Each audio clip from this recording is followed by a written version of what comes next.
சரணமையப்பா. எல்லா மாசமும் முதல் சனிக்கிழமை நவக்கிரக பரிகார பூஜை நடைபெற்று கொண்டிருக்கின்றது. அது இன்றைக்கு சிறப்பாக நடந்து முடிந்தது. அது நீங்கள் வீடியோல இப்ப பார்க்க போறீங்க. அது இனிமேல் உங்களுக்கு அப்படியே கண்டினியூ வரும் வீடியோல பார்த்துங்க. மேலும் வருகின்ற அமாவாசை அன்னைக்கு திலக ஹோமம், முன்னோர்கள் இறந்து போறவர்கள் அவங்களும் நட்சத்திரம் கொடுக்கணும். அவங்க நட்சத்திர ராசி கொடுத்து அவங்கள சொர்க்கத்துக்கு அனுப்ப வேண்டிய அந்த பூஜை நடைபெற போகிறது. அமாவாசை அன்னைக்கு திலக ஹோமம் நடைபெறும். அனைவரும் கலந்து கொண்டு முன்னோர்கள் சாபத்தில் இருந்து விமோசனம் பெற்றுக் கொள்ளுமாறு கேட்டுக்கொள்கின்றோம்.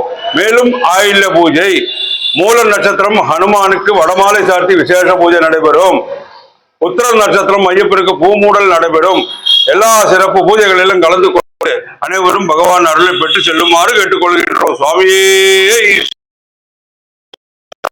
ശരണമയ്യപ്പ.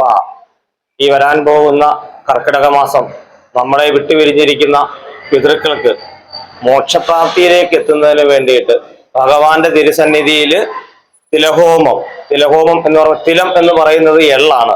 ആ എള്ള് എന്തുമാത്രം ഹോമിക്കാമോ അത്രയും ഹോമിച്ച് ആ പിതൃവിന് മോക്ഷപ്രാപ്തിയിലേക്ക് എത്തുകയാണ്. അതിനു വേണ്ടിയിട്ട് തിലഹോമം വരുന്ന അമാവാസി നാളിൽ ഓഗസ്റ്റ് മാസം 3-ാം തീയതി ശനിയാഴ്ച നമ്മുടെ ക്ഷേത്രത്തിൽ വെച്ച് തിലഹോമം നടത്തുന്നതാണ്.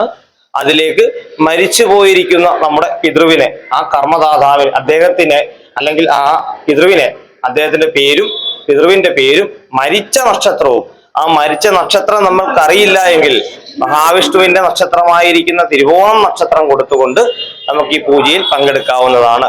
101 രൂപയാണ് ഈ പൂജയിലേക്ക് നമ്മൾ എടുക്കുന്ന രസീതിന്റെ ചീട്ട്. 101 രൂപ രസീത് എടുത്ത് ഈ പൂജയിൽ പങ്കുകൊള്ളണമെന്ന് ഭഗവാന്റെ നാമധേയത്തിൽ അറിയിച്ചുകൊള്ളുന്നു. സ്വാമിയേ ശരണമയ്യപ്പ.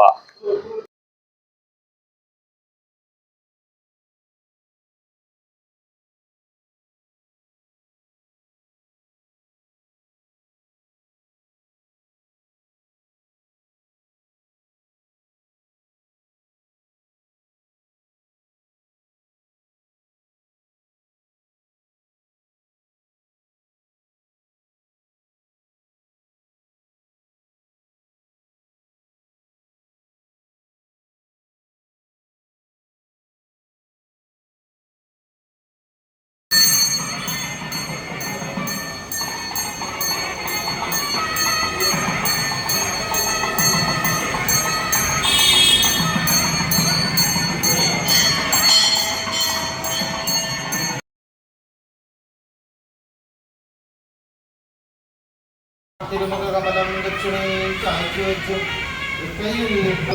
മുകുന്ദൻ കാരുണ്യേനം കളിച്ചിരിയാടാൻ കൈതൊടുന്നേ അഞ്ചാനും നിന്റെ മധ്യേ മരതകമല പോൽ ഭോഗഭോഗേന്ദ്രകൽപ്പി സഞ്ചൽ ചില്ലി വിലസും ധ്രുവനമകിലം കാത്തു രക്ഷിക്കുമാദ്യാൻ പഞ്ചാനാം പാണ്ഡവാനാം വീസകി തിരുവാറൻ മുടത്തമ്പുരാൻ.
വിളക്ക് വെച്ചിട്ട് പ്രസാദമായിട്ട് വന്നിരുന്നു. തിരുമേനി പ്രസാദം ഇല എടുത്തിട്ടോ ഫസ്റ്റ് വിളക്ക് വരുത്തിയിട്ട് 2 ദിവസത്തോടെ കിട്ടുന്നു. തിലം എന്ന് പറയുന്നത് എള്ളാണ്. ആ എള്ള് എന്തുമാത്രം ഹോമിക്കാമോ അത്രയും ഹോമിച്ച് ആ പിതൃവിൽ മോക്ഷപ്രാപ്തിയിലേക്ക് എത്തുകയാണ്. അതിനു വേണ്ടിയിട്ട് തിലഹോമം അമാവാസി നാളിൽ ഓഗസ്റ്റ് മാസം 3-ാം തീയതി ശനിയാഴ്ച